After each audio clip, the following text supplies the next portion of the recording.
படைத்தான் இறைவன் உனையே, மலைத்தான் உடனே அவனே. அழகை படைக்கும் திறமை முழுக்க உன்னுடன் சார்ந்தது, என் விழி சேர்ந்தது. விடிய விடிய மடியில் கிடக்கும் பொன்வினை உன்மேனி மீட்டட்டும் என் மேனி. இறைவினில் வந்து கலந்திடு, வீரல் பட மெல்ல காணிந்திடு. உடல் மட்டும் இங்கு கிடக்குது, உடன் வந்து நீயும் உயிர் கொடு.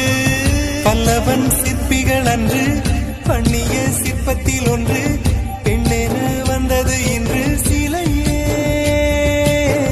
பல்லவன் சிற்பிகள்